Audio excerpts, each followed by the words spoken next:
বৃষ্টি দেখলে আমরা সর্বপ্রথমে মাশাআল্লাহ বলবো এবং এর একটি দোয়া আছে। জিটি ইসলামিক কার্টুন, ইসলাম, আদব শিক্ষা ও নৈতিকতা সমৃদ্ধ। ইয়ামিন, এখানে একা একা দাঁড়িয়ে কি করছো ভাইয়া তুমি? তেমন কিছুই না আপু, আমি দাঁড়িয়ে দাঁড়িয়ে বাইরের বৃষ্টি দেখছি। ওয়াও, কি সুন্দর! দেখো আপু। ইয়ামিন, বৃষ্টি হচ্ছে আল্লাহর রহমত। বৃষ্টি দেখলে আমরা সর্বপ্রথমে মাশাআল্লাহ বলবো এবং এর একটি দোয়া আছে, সেই দোয়া পাঠ করতে হয়। হ্যাঁ, বৃষ্টির আমার দোয়া আছে আপু। তা সে কি দোয়া? ইয়ামিন, দোয়াটি হলো বিসমিল্লাহির রহমানির রহিম, আল্লাহুম্মা সাইয়্যিবান নাফিয়ান, যার অর্থ হে আল্লাহ তুমি রহমতের বৃষ্টি বর্ষণ করো, যে বৃষ্টিতে আমাদের জন্য কল্যাণ রয়েছে। মাশাআল্লাহ আপু, অনেক সুন্দর দোয়া। আমি এখন থেকে এটি সবসময় আমল করব। তোমাকে অনেক অনেক ধন্যবাদ আপু। আমু, আমু, কোথায় তুমি? কোথায়? এক্ষুনি আসো। এই রে, ছেলেটা চলে এসেছে, কি যেন কাণ্ড পাকিয়ে এসেছে। এই তো এসেছি, কি হয়েছে? আমু, আমার মাথা গরম হয়ে গিয়েছে। এক্ষুনি আমাকে ঠান্ডা পানি এনে দাও। আমার মাথায় ঢালো, আমার মাথা হট হয়ে গিয়েছে। তুমি কি জানো না আল্লাহ তাআলা ধৈর্যশীলদের পছন্দ করেন? তুমি কেন ধৈর্য না ধরে উল্টোপাল্টা বকবক করছো ইয়ামিন? শান্ত হও ইয়ামিন, কি হয়েছে আমাকে খুলে বলো তো। এত কিছুর পরেও তুমি আমাকে শান্ত হতে বলছো মা? তোমার সাহস কেমন করে হয় মা? আমি তো বুঝতেই পারছি না। আরে বাবা, আমি তো শুনতেই চাইছি, কি হয়েছে আমাকে খুলে বলবে তো বাবা। আরে জানো আজকে কি হয়েছে? সিয়াম আমার সাথে আজকে স্কুলে কি করেছে তুমি জানো? তুমি জানলে তো অবাক হয়ে যাবে। ও আজকে আমার পেন্সিল নিয়ে গিয়েছে। আমি ওকে বাধা দেয়, ও আমাকে আরো বেশি কথা বলেছে। এটা কি মানা যায় বলো? না না, এ তো ভারী অন্যায়। তুমি কিচ্ছু চিন্তা করো না বাবা, আমি কালকে তোমার স্কুলে গিয়ে সিএমকে ভালোভাবে বুঝিয়ে তোমার পেন্সিল আমি তোমাকেই ফিরিয়ে দেব। তুমি এখন শান্ত হও বাবা। তুমি কি সিএমকে কিছু বলেছো? বলিনি আবার, আমিও নাকি ঢুসুম দিয়ে এসেছি মা। ভালো করেছি না বলো তো তুমি আমাকে? ইয়া আল্লাহ, এ কি সর্বনাশের কথা বললে! এটা তুমি একদম ঠিক করনি। তুমি মারাত্মক অন্যায় করেছো। তুমি কালকে আমার সাথে গিয়ে সিএমের কাছে ক্ষমা চাইবে। হ্যাঁ, আমি সত্যি অন্যায় করেছি, তাহলে তো ক্ষমা চাইতেই হয়।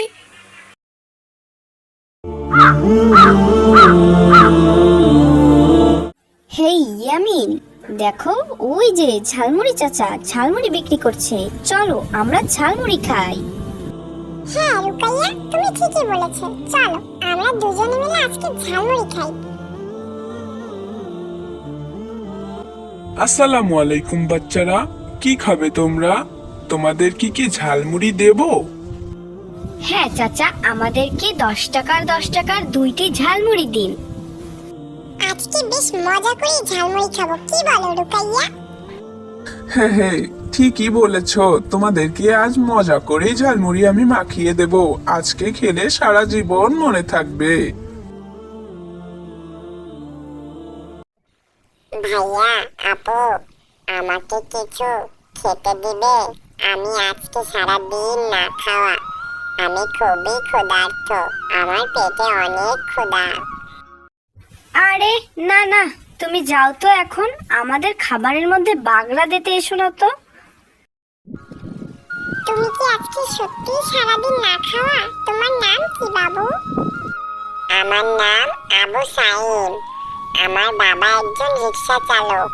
তিনি আজ 2 দিন অসুস্থ থাকায় ঘরে কোনো খাবার নেই। আমি বাধ্য হয়ে আজকে রাস্তায় নেমেছি। যদি আপনারা আমাকে একটু সহযোগিতা করেন তাহলে আমার ভীষণ উপকার হবে। আমি সারা জীবন আপনাদের জন্য দোয়া করব। আহারে, বাচ্চাটার মনে কতই কষ্ট। আরে চাচা, আপনি কথা না বাড়িয়ে ঝালমুড়ি বানান তো।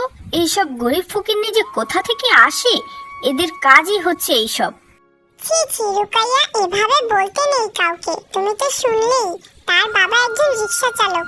তিনি প্রতিদিন ইনকাম করে বাসায় খাবার জোগাতো। আজকে সে অসুস্থ থাকায় তার বাচ্চা আজকে রাস্তায় নেমেছে। আমাদের অবশ্যই ওকে সাহায্য করা উচিত। তুমি সাহায্য না করে ওকে এত বেশি কথা বলছো, সত্যি আমি অবাক হয়ে পড়েছি রুকাইয়া। মানুষকে ঠকিয়ে টাকা মেরে খাওয়ার ধান্দা এগুলো ইয়ামিন, তুমি কি তা বুঝতে পারছো না? রাসূল সাল্লাল্লাহু আলাইহি সাল্লাম বলেছেন, যে ব্যক্তি আল্লাহর জন্য কোনো মুসলিমের দুঃখ দূর করবে, আল্লাহ তাআলা স্বয়ং তার দুঃখ আখিরাত এবং দুনিয়া থেকে দূর করে দিবেন। শোনো রুকাইয়া, সহিহ বুখারী শরীফে বলা হয়েছে, যে ব্যক্তি অন্যের উপকারে লিপ্ত থাকবে, মহান আল্লাহ তাআলা তার উপকার করবে। আমি আমার ভুল বুঝতে পেরেছি ঝালমুড়ি চাচা এবং ইয়ামিন। আমি সত্যিই দুঃখিত, আমাকে ক্ষমা করে দাও ভাই। আর চাচা, আপনি আমাদেরকে আরো একটু ঝালমুড়ি বাড়িয়ে দিন। আমি আপনাকে আরো একটু টাকা বাড়িয়ে দিব। আরে না না, আজকে আমি তোমাদের একজনের কাছ থেকেও একটি ঝালমুড়ির টাকাও নেব না, কারণ আজকে আমি তোমাদের বিবেক বুদ্ধি দেখে সত্যি আনন্দিত এবং তোমাদের উৎসাহিত করতে আমি আজকে কোনো টাকাই নেব না। তোমরা এই অল্প বয়সেও যে মানুষকে সহযোগিতা করা শিখে গিয়েছো, এটাই অনেক। আল্লাহ তোমাদের উত্তম পুরস্কার দান করুক।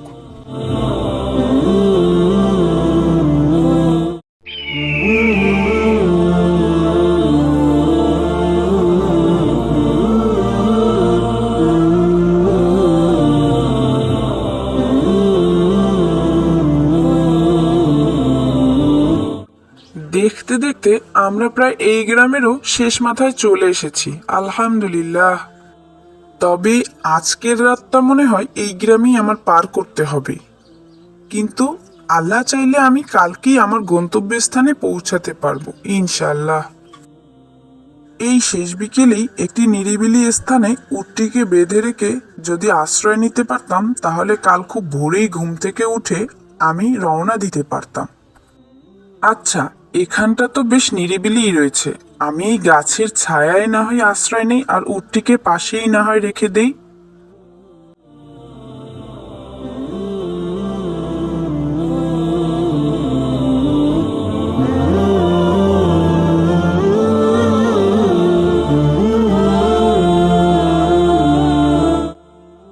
ইয়া আল্লাহ, এ আমার কি সর্বনাশ হলো! আমার উটটি কোথায় চলে গেল? নাকি কেউ নিয়ে গেল? ইয়া আল্লাহ, এ তুমি আমায় কি পরীক্ষায় ফেললে? না, আমি আমার আল্লাহকে ভুলে যেতে পারি না। তিনি যদি চান তাহলে আমি আমার উটকে অবশ্যই ফিরে পাবো। হে আল্লাহ, আমি আমার সাধ্যমতো চেষ্টা করছি। তুমি যদি চাও তাহলে অবশ্যই আমি আমার উটকে ফিরে পেতে পারি। এখন সবই তোমার হাতে, আমি শুধুমাত্র তোমারই ভরসায় রয়েছি।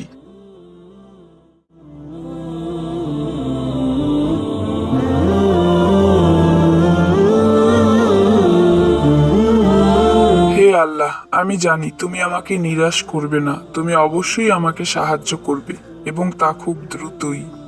এটা আমার বিশ্বাস। আরে, এই তো আমার উট। আলহামদুলিল্লাহ। ইয়া আল্লাহ, তোমার কাছে কি বলে আমি শুকরিয়া আদায় করব? আরে ভাই, এটি তোমার উট?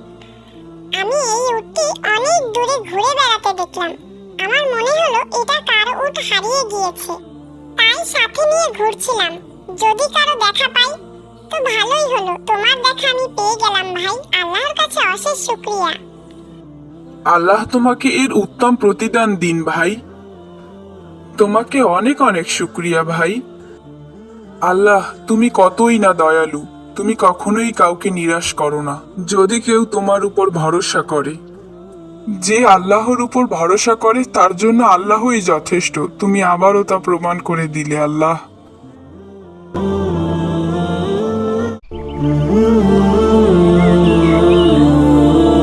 কি যে করি, ভালোই লাগছে না। আহমেদ ভাইয়া কোথায় গিয়েছে? এই তো, ভাইয়ার টেবিলে একটি চকলেট রাখা রয়েছে। আমার খুব চকলেট খেতে মন চাইছে। ভাইয়া চকলেট খেলে কি হবে? আমি একটু খাই তো। এখানে তো কেউ আর আমাকে দেখছে না, তাই না? তাহলে খেলে সমস্যা কোথায়? দ্রুত যে আমি চকলেটটি এক্ষুনি গপাগপ খেয়ে ফেলি। ইয়ামিন, তুমি কি চকলেট চুরি করেছো? না, মানে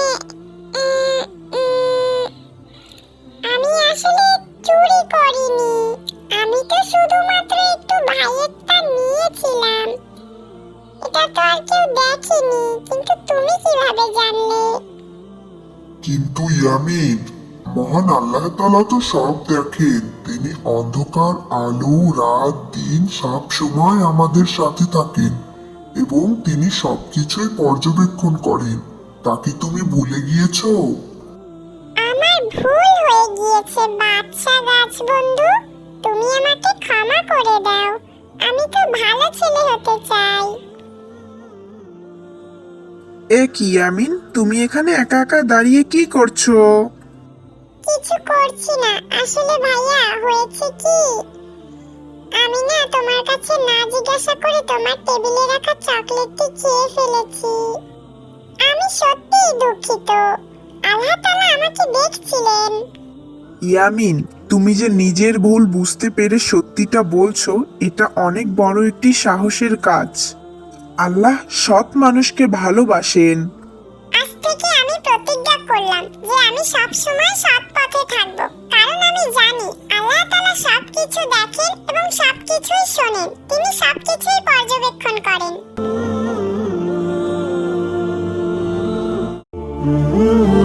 হে মুসল্লিগণ, আজ আমরা কুরবানির কিছু গুরুত্বপূর্ণ এবং তাৎপর্য নিয়ে কথা বলবো। মহান আল্লাহ তাআলা কুরআনে বলেছেন, সূরা হজে বলা হয়েছে, তাদের গোশত এবং রক্ত কোনো কিছুই আল্লাহর কাছে পৌঁছায় না, পৌঁছায় তাকওয়া। কুরবানি শুধুই পশু জবাই করার মধ্যে নয়, এটি একটি আল্লাহর পরীক্ষা, ত্যাগের এক অনন্য নিদর্শন। আর তোমরা জেনে রাখো, নিজের সব থেকে পছন্দের জিনিসকে কোরবানি দেওয়াই আল্লাহ সব থেকে বেশি পছন্দ করেন। মা, আমি চাই এবার কোরবানিতে আমিও কোরবানি দেব। আমি যে একটি মুরগি পালি, সেই মুরগিটি দিয়ে আমি এবার কোরবানি দেব। আমি চাই আল্লাহ তাআলা আমার উপর অনেক খুশি হন, কারণ আমাদের ইমাম সাহেব বলেছেন যে যে তার নিজের পছন্দের জিনিসকে কোরবানি দেবে, আল্লাহ তাকে সবথেকে বেশি ভালোবাসেন। আমিও আল্লাহর ভালোবাসা পেতে চাই মা। মাশাআল্লাহ ইয়ামিন, তুমি তো অনেক ছোট, কিন্তু তোমার চিন্তা ভাবনা আসলেই অনেক বড়। তুমি নিজের পছন্দের মুরগিকে আল্লাহর জন্য ত্যাগ করতে চেয়েছো, আল্লাহর উদ্দেশ্যে কোরবানি দিতে চেয়েছো। আল্লাহ তো এমন মন মানসিকতাই ভালোবাসেন। আল্লাহ সব থেকে বেশি পছন্দ করে যখন কেউ তার জন্য নিজের পছন্দের জিনিসকে ত্যাগ করে। বাবা ইয়ামিন, আল্লাহ তোমাকে অনেক বড় করুন এবং তোমার এই নিয়ত কবুল করুক। আমিন।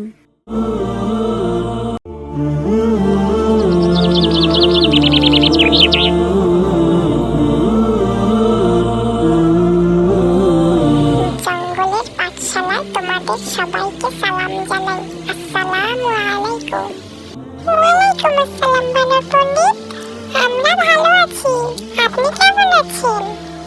এ কি টুনি বন্ধু, তুমি একা যে?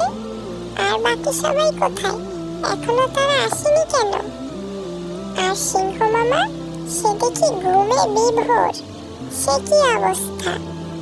ও মামা, মামা, ও সিংহ মামা, সিংহ মামা। পণ্ডিত মশাই, আজকে আমার আসতে একটু দেরি হয়ে গিয়েছে। আপনি আজকের মতো আমাকে মাফ করে দিন, এরপর থেকে আর এমনটা হবে না। তুমি তো রোজই এমনটা করে বলো ভাইয়া, কিন্তু তুমি তো প্রতিদিনই দেরি করে আসো। পণ্ডিত মশাই, আজকে ওকে একটু শাস্তি দিন, না হলে ও এমনটা করতেই থাকবে। আরে টুনি বন্ধু, তুমি কেন আমার পিছে খামোখা লেগে থাকো বলো তো? তোমার কি কোনো কাজকর্ম নেই? পাঠশালায় এসেও তোমার আমার সাথে ঝগড়া করতে হবে? আরে আরে, থামো তোমরা, থামো। এটা পাঠশালা, মাছের বাজার নয়। আরে পণ্ডিত মশাই, তুমি চলে এসেছো? আমি তো তোমার অপেক্ষা করতে করতে ঘুমিয়েই গিয়েছি। আচ্ছা, ভালো হয়েছে তুমি উঠে পড়েছো। আমি এসেই তোমাকে ডেকেছি, কিন্তু হয়তো তুমি ঘুমের ঘরে শুনতে পাওনি। আজকে পাঠশালায় অনেকেই অনুপস্থিত, হয়তো বা কোনো বিশেষ কারণে আসতে পারেনি। আরে হ্যাঁ হ্যাঁ, হতেও পারে।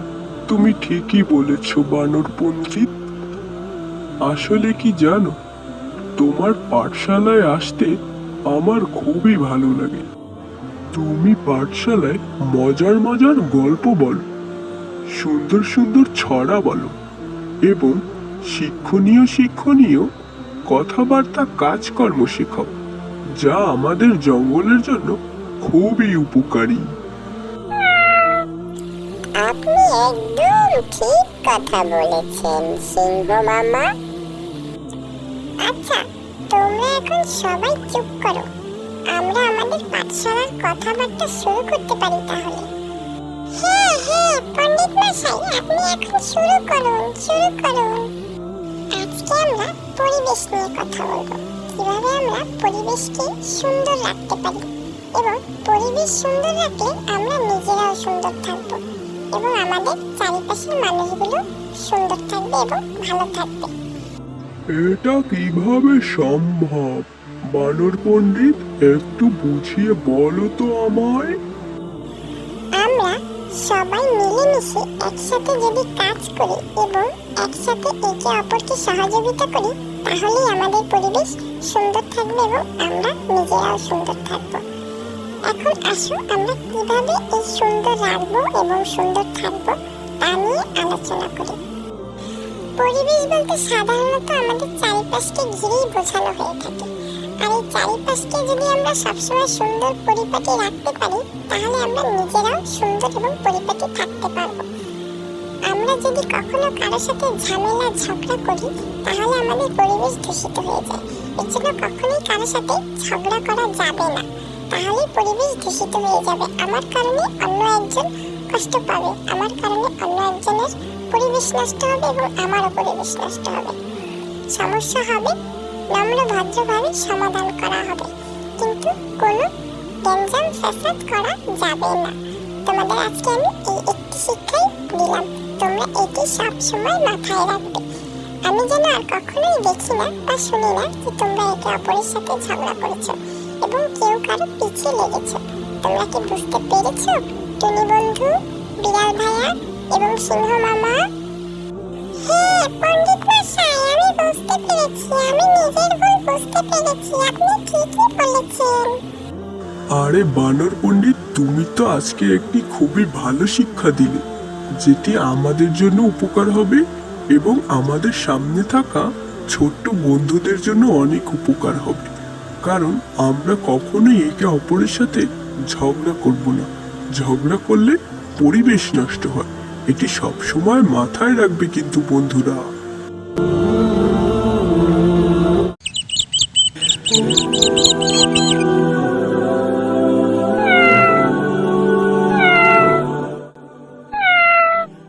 আরে ফারিয়া আপু যে, কেমন আছো তুমি? আসসালামু আলাইকুম হুমায়রা। ওয়ালাইকুম আসসালাম। আমি ভালো আছি, তুমি কেমন আছো? আমিও আলহামদুলিল্লাহ অনেক ভালো আছি, আল্লাহর অশেষ রহমতে। তার আগে তুমি আমাকে বলো তো, তুমি কি আমার উপর শান্তি ও রহমত বর্ষিত হোক তা চাও না? এ আবার কেমন কথা বলছো তুমি আপু? কেন চাইবো না? অবশ্যই সবসময় চাই তুমি শান্তিতে এবং রহমতের মধ্যে দিয়েই থাকো। তাহলে তুমি আমাকে সালাম দিলে না কেন বলো তো? শান্তি ও রহমতের মধ্যে দিয়ে সালামের কি সম্পর্ক বলো তো আপু, আমাকে একটু বুঝিয়ে। হায় আল্লাহ হুমায়রা, তুমি কি জানো না সালামের মর্তবা কত বড় এবং কত সুন্দর এর অর্থ? আসসালামু আলাইকুম এর অর্থ আপনার উপর আল্লাহর শান্তি, রহমত ও বরকত বর্ষিত হোক, এবং ওয়ালাইকুম আসসালাম এর অর্থটাও ঠিক একই, আপনার উপরও আল্লাহর শান্তি, রহমত ও বরকত বর্ষিত হোক। তাহলে তুমি জেনে বুঝেও কেন এমনটা করলে? আমাকে তুমি ক্ষমা করে দাও আপু, এরপর থেকে আর এমন ভুল হবে না। আমি আসলে এমনটা জানতাম ঠিকই, কিন্তু আমার আসলে বলা হয়ে উঠতো না। আজকের পর থেকে আমি সবসময় এই আমলটি পালন করব। তোমাকে অনেক অনেক ধন্যবাদ আপু, আমাকে এত সুন্দর করে বুঝিয়ে বলার জন্য।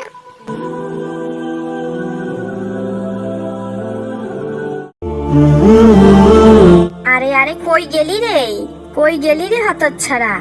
এখনো তুই জঙ্গলে যাচ্ছিস না? কাঠ কেটে আনবি কখন আর বাজারে তা বিক্রি করতে যাবি কখন? হ্যাঁ, লাট সাহেব যেন কোন জায়গার? মা তো মরে গিয়ে বেঁচে গেছে, যত জ্বালা সব আমার। এই তো আসছি মা, পুকুর ঘাটে জামা কাপড় ধুতে দেরি হয়ে গেল, এক্ষুনি যাচ্ছি মা। আবার মুখে মুখে কথা বলা হচ্ছে, দিন দিন যেন সাহস বেড়েই চলছে। কথা না বাড়িয়ে কাঠ কেটে বিক্রি করে টাকা এনে আমায় উদ্ধার করতো। আর তোকে না নিষেধ করেছি আমাকে মা বলে ডাকবি না? আমাকে একমাত্র আমার ছেলেই মা বলে ডাকবে, তুই ডাকবি না। এমন করে বলো না মা, সেই ছোটবেলায় মা মারা গিয়েছে, তারপর থেকে তোমাকে পেয়েছি, তোমাকেই আমি মা বলে ডাকি, তুমিই আমার মা। হয়েছে হয়েছে, আর ন্যাকামি করতে হবে না, এখন দ্রুত যে আমাকে উদ্ধার কর। মা বলছিলাম কি, কিছু খেতে দেবে? অনেক খিদে লেগেছে, সেই সকালবেলা উঠেছি, এখন পর্যন্ত কিচ্ছুটি খাইনি, কিছু থাকলে খেতে দাও মা। আরে না না, এখন কিসের খাবার? আগে জঙ্গল থেকে বাড়ি আয়, তারপর খেতে দেব। তাড়াতাড়ি যা, তোর বাবা বাড়ি আসার আগেই যেন আসা হয়। কোথাও গিয়ে আবার ঘাপটি মেরে বসে থাকা যেন না হয়। আর তোর বাবা যদি এসব জানতে পারে তাহলে কিন্তু তোর খবর আছে, বলে দিলাম। না না মা, আমি বাবাকে কিচ্ছু বলবো না, তুমি আমাকে কিছু বলো না মা, আমি বাবাকে কিচ্ছু বলবো না। আমি এখন যাই মা, আমি তাড়াতাড়ি ফিরে আসবো।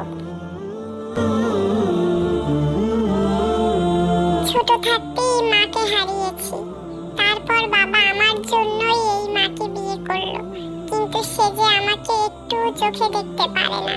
সে তার ছেলেকেই ভালোবাসে, কিন্তু আমাকে একটু ভালোবাসে না, খেতে দেয় না, আমার সাথে কত অত্যাচার করে। আমি আর সইতে পারছি না আল্লাহ, তুমি আমাকে ধৈর্য দাও।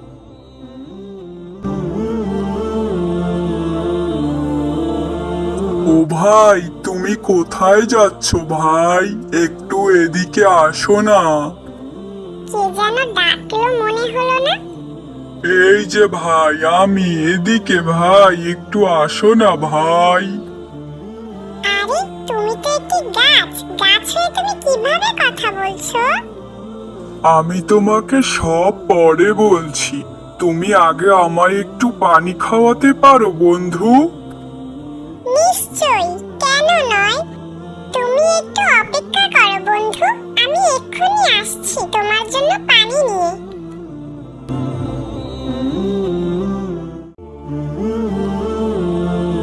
এই তো এখানে একটি পুকুর আছে, এখান থেকে আমি দেখি আমার গাছ বন্ধুর জন্য একটু পানি নিয়ে যাই।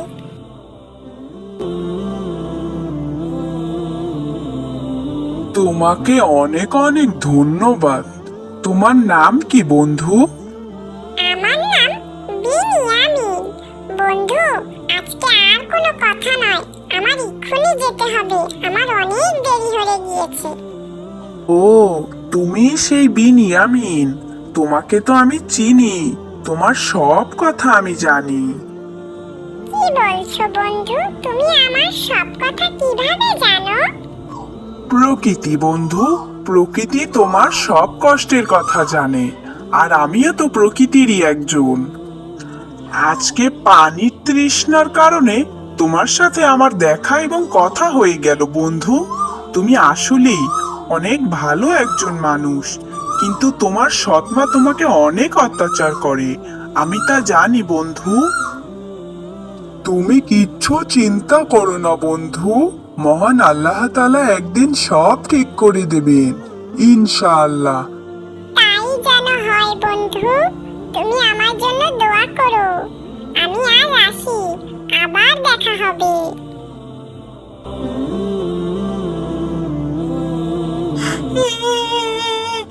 সাপ তো আমাকে এক্ষুনি খেয়ে ফেলবে, কি হবে আমার এখন?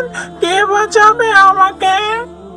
আরে ওই দূরে ইউসুফ দাঁড়িয়ে আছে না, ও কাঁদছে কেন? আরে আরে ইউসুফ, তুমি ভয় পেও না, আমি চলে এসেছি, চুপচাপ দাঁড়িয়ে থাকো।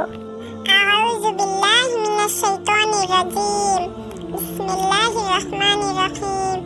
আউযু বিল্লাহি মিনাশ শাইতানির রাজিম, বিসমিল্লাহির রহমানির রহিম। আজকে তুমি ছিলে বলে বেঁচে গেলাম ভাইয়া, তোমাকে অনেক অনেক ধন্যবাদ। সবই আল্লাহ তাআলার ইচ্ছা ইউসুফ, তুমি ভয় পেও না, চলো এখন আমরা বাড়ি যাই।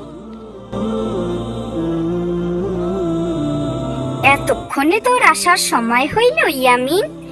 এতক্ষণ কই ছিলি? আজকে তোর খবর আছে। দাঁড়াও মা, ভাইয়াকে কিছু বলো না। আজকে জানো, ভাইয়ার জন্য আমি বেঁচে গিয়েছি। একটা সাপ আমার দিকে তেড়ে আসছিল, এমন সময় ভাইয়ের সাথে দেখা। ভাইয়া সাপটাকে আউযুবিল্লাহি মিনাশ শাইতানির রাজিম বলে তাড়িয়ে দিয়েছেন। ভাইয়ের জন্যই আজকে আমি বেঁচে আছি। তুমি ভাইয়াকে আর কষ্ট দিও না মা। তুই আমাকে মাফ করে দে ইয়ামিন, আমার অনেক বড় ভুল হয়ে গিয়েছে। আমি বুঝতে পারিনি, আমি না বুঝে তোর উপর দিনের পর দিন অন্যায় করেছি। আজকে তোর জন্যই আমার ছেলেটা বেঁচে গিয়েছে। তোকে অনেক অনেক ধন্যবাদ। আজকের পর থেকে তোর আর জঙ্গলে যাওয়া লাগবে না, তুই আমাদের সাথেই থাকবি, আর তোকে আমি আর কখনো কষ্ট দিব না। হায় আল্লাহ, তুমি আমাকে মাফ করে দাও। না না, এ কি বলছো মা? আমি কিছু মনে করিনি, আমি কষ্টও পাইনি। তুমি যে নিজের ভুল বুঝতে পেরেছো, এই অনেক। সবই আল্লাহর ইচ্ছা, আলহামদুলিল্লাহ। গাছ বন্ধুর দোয়ার কারণেই হয়তো আজকে আমার সৎমা নিজের ভুল বুঝতে পেরেছে।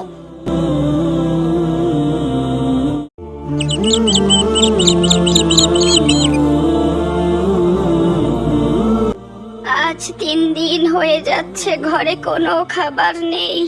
সেই কোন রাতে ঝড়ের মধ্যে আমার ছেলেটা গেল মরে। আজ আমি বৃদ্ধ বয়সে, কি কষ্ট আমার। ছেলেটা আজ বেঁচে থাকলে এমন মানুষের দরজায় দরজায় ঘুরতে হতো না। বৃদ্ধ বয়স দেখে কেউ কাজও দিতে চায় না আমায়। বাহিরে বের হয়ে দেখি যদি কেউ কোনো খাবার দিয়ে সাহায্য করে আমায়। আসসালামু আলাইকুম রাইসা, কেমন আছো তুমি? ওয়ালাইকুম আসসালাম হুমায়রা, আলহামদুলিল্লাহ আমি ভালো আছি। তুমি কেমন আছো? আমিও আলহামদুলিল্লাহ ভালো আছি রাইসা। এখানে দাঁড়িয়ে কি করছো তুমি? তুমি তো জানোই হুমায়রা, আমার বাবা একজন মস্ত বড় ধনী ব্যবসায়ী। এক কাপড় বেশি দিন পরা আমার বাবা পছন্দ করেন না, তাই একটু মার্কেটে যাচ্ছি। তা তুমি কোথায় যাচ্ছ হুমায়রা? এই তো বিকালবেলা একটু ঘুরতে বের হয়েছি মাত্র, এছাড়া কিছুই নয়। আর আমার বাবা আমাকে কিছু টাকা দিয়েছে, যদি আমার খেতে কিছু মনে চায় তাহলে খেতে বলেছে। বাচ্চারা, আমাকে কিছু খেতে দেবে তোমরা? আমি 3 দিন না খেয়ে আছি, আমাকে একটু কিছু খেতে দাও, তোমাদের জন্য অনেক দোয়া করব। আরে না না, যাও যাও তো, এসব তোমাদের ধান্দা, আমি বুঝি না। বুঝেছো হুমায়রা, এখন এগুলা এদের ব্যবসা হয়ে গিয়েছে। হতে পারে সে সত্যিই খুবই ক্ষুধার্ত। তুমি এক্ষুনি আল্লাহর কাছে ক্ষমা চাও, কারণ তাদের ব্যবসা হোক যাই হোক না কেন, আমাদের তা দেখার বিষয় না। আল্লাহ বলেছেন যদি কেউ বিপদে পড়ে তোমরা তাকে সাহায্য করো। তুমি সাহায্য না করতে পারলে করবে না, কিন্তু তাকে এভাবে বাজে গালমন্দ করতে পারো না, এটা খুবই খারাপ। এই সব টাকা দেওয়ার ধান্দা, তুমি কি বুঝছো না হুমায়রা? আর তোমার যদি দিতে মন চায় তুমিই দাও, আমি এগুলো দেব না বাবা, আমার টাকার দাম আছে। হ্যাঁ রাইসা, তুমি ঠিকই বলেছো, তোমার টাকার দাম আছে, কিন্তু আমার টাকার দাম নেই। তুমি রেস্টুরেন্টে গিয়ে হাজার হাজার টাকার বিল দিয়ে আসতে পারবে, শত শত টাকার টিপস দিয়ে আসতে পারবে, কিন্তু এই অসহায় মানুষটিকে তুমি 10-20টি টাকা দিয়ে সাহায্য করতে পারবে না। সত্যি তোমার টাকার দাম আছে। এই বৃদ্ধ বয়সী মানুষটি বিপদে না পড়লে হয়তো কখনোই কারো কাছে গিয়ে হাত পাতত না। মহান আল্লাহ তাআলা কখন কাকে কোন অবস্থায় দাঁড় করায় তা কেউই জানে না রাইসা। আমাদের উচিত সবসময় অসহায়দের পাশে দাঁড়ানো, মানবতার কাজ করা, তবে তা কখনোই মানুষকে দেখিয়ে নয়, অবশ্যই আল্লাহ সন্তুষ্টির জন্য। তুমি আমাকে মাফ করে দাও হুমায়রা, আজ তুমি আমার চোখ খুলে দিয়েছো, তোমাকে অনেক অনেক ধন্যবাদ। দাদিমা, তুমিও আমাকে মাফ করে দাও। এই নাও, আমি তোমাকে কিছু টাকা দিচ্ছি, তুমি এ দিয়ে কিছু খেয়ে নিও। তোমাকে অনেক অনেক ধন্যবাদ রাইসা, তুমি এত দ্রুত বোঝার জন্য। তোমাকে অনেক দিন ধরেই আমি এ নিয়ে কিছু বলবো ভাবছিলাম, তবে একটা সুযোগে বলা হয়েই গিয়েছে। যাক, তুমি যে তোমার নিজের ভুল বুঝতে পেরেছো, এই অনেক। আর দাদিমা, এই নাও, তোমাকে আমিও কিছু টাকা দিচ্ছি, তুমি এ দিয়ে কিছু খেয়ে নিও।